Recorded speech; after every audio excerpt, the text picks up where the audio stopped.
प्यारे विद्यार्थियों नमस्कार। स्वागत है आप सभी का आपके अपने YouTube चैनल आरपी स्टडी में। तो जो भी विद्यार्थी पशु परिचय एग्जाम की तैयारी कर रहे हैं दोस्तों पशु परिचय एग्जाम की तैयारी करने वाले सभी विद्यार्थियों के लिए ये क्लास बड़ी इंपॉर्टेंट है। क्लास को ध्यान से पूरा देखना है और लास्ट में कमेंट जरूर कीजिए कि कितने प्रश्न यहाँ से आपके सही होते हैं। आज की इस क्लास में अपन दोस्तों पशु परिचय का भाग करने वाले हैं, जिसमें आपकी साइंस है, मैथ है और राजस्थान जीके है। तो ये दोस्तों पूरा मटेरियल आपका 105 नंबर का रहने वाला है।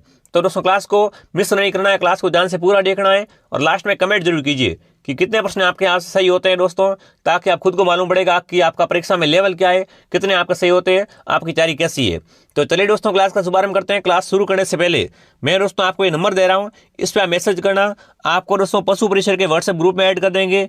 जो भी इंपॉर्टेंट नोट्स वगैरह है वो आपको यहाँ पर मिल जाएंगे। ठीक है दोस्तों, इस नंबर पर कॉल वगैरह नहीं करना, आपको नहीं हाई हेलो लिखना है, सीधा आपको मैसेज करना पशु परिचय लिख के।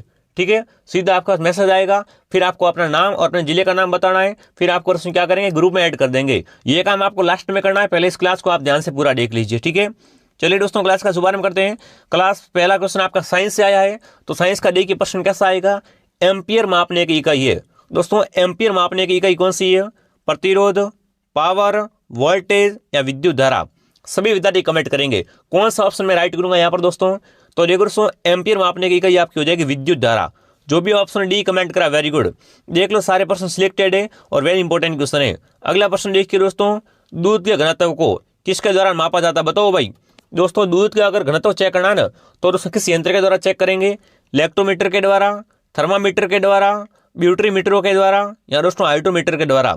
सभी विद्यार्थी कमेंट कीजिए दूध के घनत्व को दोस्तों किससे मापते हैं। तो वो दोस्तों आपका उपकरण कौन सा होता है, लैक्टोमीटर। जो भी ऑप्शन ए राइट करा वेरी गुड। ऐसे क्वेश्चन दोस्तों आपके एग्जाम में देखने को मिलने वाले हैं, इसलिए एग्जाम से पहले ये प्रश्न आप रख लो। ठीक है ना।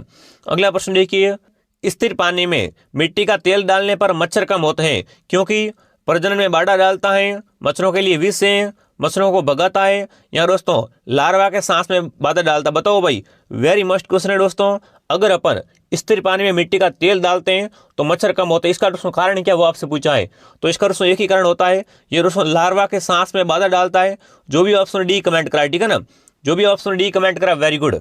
चलिए अगला प्रश्न देखिए दोस्तों, चौथा प्रश्न क्या पूछ रखा है, अत्याधिक शीत ऋतु में पहाड़ों पर पानी की पाइपलाइन फट जाती है, इसका कारण क्या, बताओ भाई। देखो सीधी बात है दोस्तों, अगर अत्यधिक ठंड होगी, ठीक है ना, तो पहाड़ों पर जो पाइपलाइन बनी होती है ना वो फट जाती है। उसका दोस्तों कारण क्या है, तो देखिए पाइप ठंड के कारण सिकुड़ जाता है, पाइप में पानी जमने पर सिकुड़ जाता है, पाइप कच्चे पाकर बढ़ जाते हैं या दोस्तों पाइप में पानी जमने पर फैल जाता है। बताओ भाई, शीत ऋतु में दोस्तों अत्यधिक जो शीत ऋतु होती है ना, उसमें दोस्तों पहाड़ों पर पाइपलाइन का फटने का दोस्तों मुख्य कारण क्या होता है। साइंस का इंपॉर्टेंट क्वेश्चन है।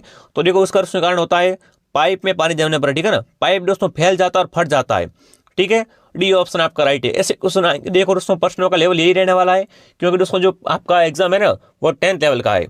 ठीक है, अगला प्रश्न देखिए, विश्व स्वास्थ्य संगठन के अनुसार एक नगर के लिए सुरक्षित ध्वनि प्रदूषण स्तर है। बताओ भाई। देखो दोस्तों विश्व स्वास्थ्य संगठन के अनुसार पूछा है आपको कि एक नगर के लिए सुरक्षित ध्वनि प्रदूषण कितना होता है, वो आपसे पूछा है। तो देखिए 45 डेसिबल, 55 डेसिबल, 50 डेसिबल या 60 डेसिबल। बताओ एक दोस्तों नगर के लिए सुरक्षित ध्वनि प्रदूषण कितना होता है, वो आपका हो जाएगा दोस्तों 45 डेसिबल। कितना दोस्तों, 45 डेसिबल। ए ऑप्शन आपका राइट है दोस्तों अभी तक आपने इस वीडियो को लाइक नहीं किया है, वीडियो को लाइक कर देंगे, शेयर कर देंगे, सब्सक्राइब कर देंगे। अगर आपने दोस्तों सब्सक्राइब नहीं किया, सब्सक्राइब जरूर कीजिए, क्योंकि यहाँ पर आपको संपूर्ण कोर्स बिल्कुल फ्री में करवाया जाएगा। आपका ही फायदा, जैसी क्लास आएगी आपके पास सीधा मैसेज आएगा। ठीक है, चलिए अगला प्रश्न देखिए दोस्तों, जब प्रकाश के लाल, हरा और नीला रंगों को समान अनुपात में मिलाया जाता है तो उसका परिणामी रंग होगा। बताओ भाई। देखिए दोस्तों प्रकाश के जो लाल रंग होता है, हरा रंग होता है, नीला रंग होता है, इनको दोस्तों अगर समान अनुपात में मिला देते हैं तो दोस्तों परिणामी रंग कौन सा होगा आपका। तो देखिए मैजेंटा, काला, सफेद या श्याम।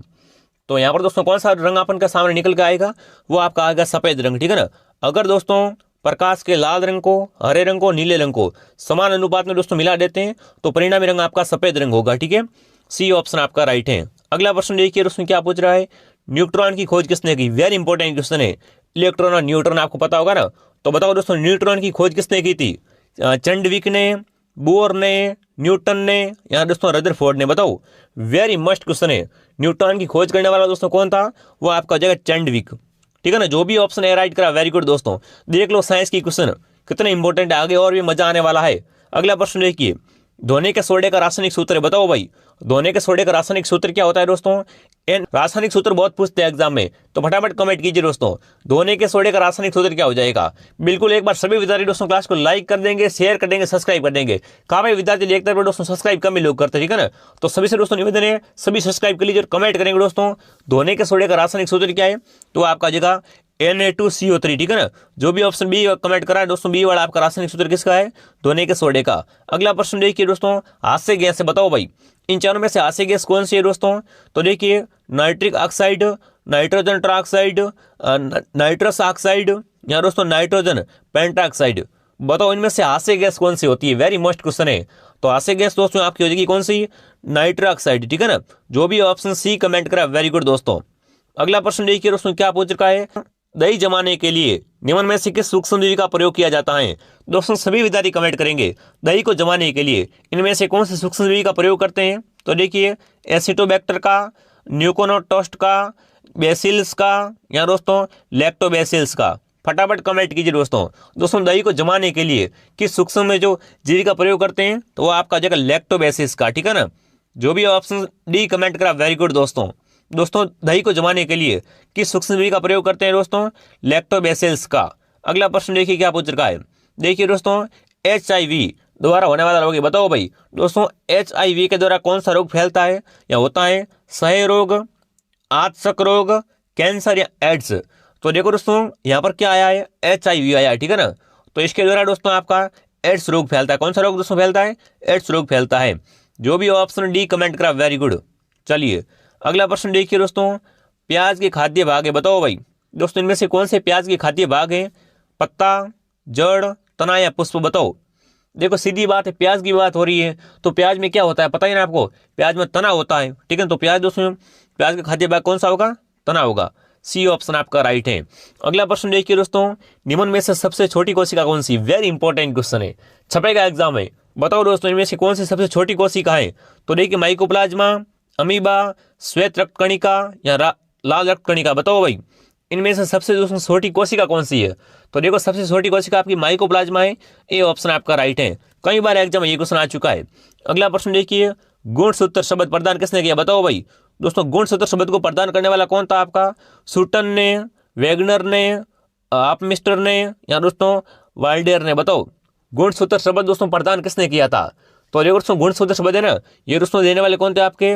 वाल्डेर। जो भी ऑप्शन डी कमेंट करा वेरी गुड दोस्तों। अगला प्रश्न देखिए, वायुमंडल में उपस्थित ओजोन परत अवशोषित करती है, बताओ भाई दोस्तों वायुमंडल में उपस्थित ओजोन परत किसको अवशोषित करती है? आकस्मिक किरणों को, इंफ्रारेड किरणों को, अल्ट्रावायलेट किरणों को या दोस्तों सभी किरणों को, बताओ। वायुमंडल में उपस्थित दोस्तों ओजोन परत किसको दोस्तों अवशोषित करती है, वो आपसे पूछा है। तो देखो दोस्तों ओजोन परत है ना, ये दोस्तों आपके जो भी अल्ट्रावायलेट किरणें होती हैं उसको दोस्तों क्या करती है? अवशोषित करती है। सी ऑप्शन आपका राइट है। आपने सुना होगा दोस्तों क्या हो रहा है? ओजोन परत में छेद हो रहा है, तो उसी की बात हो रही है। अगला प्रश्न देखिए दोस्तों, रक्त समूह का खोजकर्ता, बताओ भाई रक्त समूह का खोजकर्ता कौन था आपका, वो आपसे पूछा है। तो देखिए लैंडिस्नर, विलियम हॉर्व, रॉबर्ट कॉच या दोस्तों लई पछत, बताओ भाई फटाफट कमेंट कीजिए दोस्तों रक्त समूह का खोजकर्ता कौन था? मानव में दोस्तों रक्त समूह की खोज करने वाला कौन था? तो वो आपका दोस्तों पहला ही वाला कौन सा दोस्तों? लैंडिस्नर। जो भी ऑप्शन नंबर ए राइट करा है ना, ऑप्शन ए को लॉक करेंगे। अगला प्रश्न देखिए दोस्तों, जीवन का ब्लूप्रिंट है, बताओ भाई जीवन का ब्लूप्रिंट कौन सा है आपका? DNA, RNA, कोशिका या केंद्रक। सभी विद्यार्थी कमेंट कीजिए जीवन का ब्लूप्रिंट कौन सा होता है? तो वो आपका हो जाएगा DNA। कौन सा दोस्तों? DNA। चलिए तो ये ऑप्शन आपका राइट है। जो भी साथी ऑप्शन ए कमेंट करा वेरी गुड। आगे जी के आने वाला बहुत ही शानदार। अगला प्रश्न देखिए दोस्तों, मनुष्य में कुल हड्डियां होती है, बताएंगे दोस्तों मनुष्य में कुल कितनी हड्डियां होती है? 212, 206, 202 या 200। देखो मैंने बता दिया पहले ही, आपका एग्जाम का लेवल आपका दोस्तों 10th लेवल है ना, तो क्वेश्चन बहुत ही सरल आने वाले हैं। तो बताओ दोस्तों मनुष्य में कुल कितनी हड्डियां होती है? 206 हड्डियां होती है, ठीक है ना? बी ऑप्शन आपका राइट है। जो भी विद्यार्थी ऑप्शन बी कमेंट करा वेरी गुड दोस्तों। अगला प्रश्न देखिए क्या पूछ रखा है, देखिए ऊंट बिना पानी के कुछ दिनों तक मरुस्थल में रहता है, ऐसा वो क्यों कर पाता है? कैसे कर पाता है दोस्तों? अपनी पेशी में जमा किए जाने वाले पानी के प्रयोग के कारण, अपने कुबड़ में जमा किए गए चिकनाई के प्रयोग के कारण, अपाचन की क्रिया को कम करके या उसमें पानी के प्रयोग को कम करके। बताओ भाई ऊंट दोस्तों क्या आपने सुना होगा कि मरुस्थल में दोस्तों कई दिनों तक बिना पानी रह सकता है, तो उसमें किस प्रकार का ऐसा कर पाता है दोस्तों? जब है ना ऊंट और दोस्तों जब अपने कुबड़ में जो दोस्तों जमा चिकनाई होती है ना उसका दोस्तों प्रयोग करें वो क्या करता है, कई दिन दोस्तों बिना पानी के भी रह सकता है। तो बी ऑप्शन आपका राइट है। यहाँ पर काफी विद्यार्थी ऑप्शन ए कमेंट करेंगे, ठीक है ना, पर यहाँ पर बी वाला बिल्कुल सही है, ठीक है, बी वाला ऑप्शन आपको एग्जाम में राइट करना है। अगला प्रश्न देखिए क्या पूछ रहा है, निम्नलिखित में से किसने गोबर गैस प्रणाली का आविष्कार किया, बताओ भाई। गोबर गैस का तो आप सभी को पता होगा, पहले यही वाली गैस चलती थी, बताओ भाई गोबर गैस का आविष्कार दोस्तों किसने किया था, सीवी रमन ने, जेसी बोस ने, सीबी देसाई ने या दोस्तों एच खुराना ने, बताओ दोस्तों गोबर गैस प्रणाली का आविष्कार करने वाला कौन था आपका, तो दोस्तों आपको हो जाएंगे सीबी देसाई। कौन दोस्तों, सीबी देसाई, सी ऑप्शन आपका राइट है। जो भी विद्यार्थी ऑप्शन सी कमेंट करा वेरी गुड। अब आ गया आपका जीके, एक बार फटाफट क्लास को लाइक कर दो और कमेंट करो फटाफट। तो देखिए दोस्तों जीके का पहला प्रश्न क्या है आपका, पाली जोधपुर पट्टे पर फलसुंड मांगलू क्षेत्र निम्न में से किस खनिज के खनन के लिए प्रसिद्ध है, जिप्सम के लिए, पेट्रोलियम के लिए, ग्रेफाइट के लिए, हीरा के लिए, बताओ भाई। देखिए मांगलू क्षेत्र की बात की जाए ना तो इसमें दोस्तों किस है जो खनिज का उत्खनन होता है वो जिप्सम है। जो यहाँ पर दोस्तों जिप्सम ऑप्शन को लॉक करेंगे। जो भी साथी ऑप्शन है कमेंट करें, बहुत बढ़िया। अगला प्रश्न देखिए, निम्नलिखित में से कौन सा गारनेट का प्रमुख उत्पादक जिला है, बताओ भाई। गारनेट का दोस्तों उत्पादन किस जिले से होता है, टोंक से, जैसलमेर से, बीकानेर से या बाड़मेर से, बताओ। गारनेट का दोस्तों मुख्य रूप से उत्पादन किस जिले से होता है, तो वो आपका हो जाएगा टोंक जिला, ठीक है ना। टोंक दोस्तों क्या करता है, गारनेट का मुख्य रूप से उत्पादक जिला है, ए ऑप्शन आपका राइट है। अगला प्रश्न देखिए, बीकानेर में, फलाना में, यहाँ पर आपको दोस्तों क्या करना है, रिक्त स्थान की पूर्ति करनी है। किसके दोस्तों निक्षेप है वो आपसे पूछा है। बैटरी देखो बहुत ही कम रही है तो फटाफट कमेंट कीजिए दोस्तों। दोस्तों बीकानेर में फलाना में किसके निक्षेप है, कोयला के, यूरेनियम के, ग्रेफाइट के या लिथियम के। तो यहाँ पर दोस्तों कौन सा ऑप्शन में राइट करूंगा, बिल्कुल पहला, ठीक है ना। यहाँ पर दोस्तों क्या आएगा, रिक्त स्थान पर कोयला या लिग्नाइट आएगा, ठीक है ना। चलिए तो प्रश्न दोस्तों क्या बनेगा, बीकानेर के फलाना में कोयला के निक्षेप है, ये दोस्तों क्या बनेगी, पूरी लाइन बनेगी, ठीक है ना। तो ऐसा क्वेश्चन एग्जाम आएगा। अगला प्रश्न देखिए, झुंझुनू का खेतड़ी, ठीक है ना दोस्तों, झुंझुनू का खेतड़ी सिगाना किस खनिज धातु से उत्पादक है, बताओ भाई। देखो खेतड़ी में दोस्तों किस खनिज का उत्पादन होता है, कोयले का, तांबे का, अब्रक का, जिप्सम का। देखो खेतड़ी बहुत ही फेमस है, ठीक है ना। और खेतड़ी में दोस्तों क्या निकलता है, तांबा निकलता है, ठीक है ना। खेतड़ी में दोस्तों क्या निकलता है, तांबा निकलता है, बी ऑप्शन आपका राइट है। अगला प्रश्न देखिए, राजस्थान में परमाणु ऊर्जा परियोजना कहाँ पर स्थित है, बताओ भाई। राजस्थान में दोस्तों परमाणु ऊर्जा परियोजना कहाँ पर है आपकी, रावत भाटा में, बरसिंहसर में, जहाजपुर में या पलाना, बताओ। राजस्थान में परमाणु ऊर्जा परियोजना कहाँ पर है, तो ये परियोजना बिल्कुल दोस्तों आपकी हो जाएगी रावत भाटा में। कहाँ पर, रावत भाटा में, ए ऑप्शन आपका राइट है। 26वां क्वेश्चन देखिए दोस्तों, राजस्थान में पहला गैस थर्मल पावर प्लांट कहाँ पर स्थित किया गया, बताओ भाई। दोस्तों प्रथम बहुत पूछता है एग्जाम में, ठीक है ना। तो दोस्तों राजस्थान में पहला गैस थर्मल पावर प्लांट कहाँ पर स्थापित किया गया था, कोटा में, बालोतरा में, अंता में या रामगढ़ में। तो बिल्कुल दोस्तों अंता में किया गया था, सी ऑप्शन आपका राइट है। जो भी प्यारे साथी ऑप्शन सही कमेंट करें, वेरी गुड। अगला प्रश्न देखिए दोस्तों, अगर आप इस क्लास की पीडीएफ बनाना चाहते हो ना तो दोस्तों डिस्क्रिप्शन में आपको लिंक मिल जाएगी। आप दोस्तों हमारे टेलीग्राम चैनल आरपी स्टडी में जुड़ जाओ और वहाँ पर आपको क्लास की पीडीएफ वगैरह नोट्स वगैरह मिल जाएंगे, ठीक है। फटाफट कमेंट कीजिए दोस्तों। देखिए बड़ा बाग तथा देवगढ़ कहाँ पर है, बताओ भाई। दो देवगढ़ में क्या है वो आपसे पूछा, ठीक है, सॉरी दोस्तों। बड़ा बाग जैसलमेर में है और देवगढ़ चित्तौड़गढ़ में। तो इनमें दोस्तों क्या है, पवन ऊर्जा परियोजना है, बायोगैस ऊर्जा परियोजना है, सौर ऊर्जा परियोजना है, यहाँ दोस्तों पवन तथा सौर ऊर्जा दोनों है, बताओ। तो यहाँ पर दोस्तों बिल्कुल क्या हो जाएगा, यहाँ पर दोस्तों पवन ऊर्जा परियोजना है, ठीक है ना। बड़ा गांव जैसलमेर और देवगढ़ चित्तौड़गढ़, इनमें दोस्तों क्या है, पवन ऊर्जा परियोजना स्थापित है। अगला प्रश्न देखिए दोस्तों क्या पूछ रहा है, निम्न में से कौन सा सुमेलित नहीं है, बताओ कौन सा यहाँ पर सुमेलित नहीं है। यहाँ पर तापीय विद्युत है और यहाँ पर दोस्तों केंद्र जिला है। तो देखिए सूरतगढ़ हनुमानगढ़ में, छबड़ा बारा में, कोटा तापीय कोटा, यहाँ दोस्तों काली सिंध झालावाड़ में, बताओ कौन सा गलत है। तो सिंपल सी बात है दोस्तों, गलत कौन सा आपका, देखो सूरतगढ़ ये हनुमानगढ़ में नहीं है, कहाँ पर है, गंगानगर में, सभी को पता नहीं है। तो यही बात है यहाँ पर दोस्तों, गलत कौन सा करेंगे अपन, पहले वाला असुमेलित है, इसको अपन राइट करेंगे। चलिए अगला प्रश्न देखिए भाई, 29वां प्रश्न क्या पूछ रहा है, राजस्थान राज्य खान एवं खनिज लिमिटेड की स्थापना किस वर्ष की गई, बताओ भाई। दोस्तों राजस्थान राज्य खान व खनिज लिमिटेड की स्थापना किस वर्ष की गई थी, 1971 में, 1974 में, 1967 में, 1976 में। तो यहाँ पर दोस्तों कौन सा ऑप्शन राइट होगा, 1974 में, ठीक है ना। तब दोस्तों 1974 में राजस्थान राज्य खान व खनिज लिमिटेड की स्थापना की गई थी। और ये क्वेश्चन दोस्तों क्लास का आकर सवाल है, एक बार चेक लेता हूँ बैटरी कितनी रही है। तो देखो बैटरी ओनली 4% रही है, ठीक है ना। देखो रात को 11 बजे क्लास रिकॉर्ड कर रहा हूँ, बहुत ज़्यादा मेहनत लगी दोस्तों, क्योंकि दोस्तों क्वेश्चन इकट्ठे करने पड़ते हैं, जो इंपॉर्टेंट है वो लेके आता हूँ मैं, आपको पता ही है। तो आप सभी दोस्तों क्लास को डेली जुड़े रहेंगे, कमेंट करेंगे फटाफट। तो देखिए दोस्तों क्या पूछ का है, सलादीपुरा शिखर कि कौन सा जिले का खनिज बताओ भाई। देखो दोस्तों सलाडीपुरा सीकर में कौन सा खनिज निकलता है वो आपसे पूछा है। तो देखिए पाइटराइट्स, बेराइट्स, फेल्सपार या दोस्तों लो एसिक बताओ।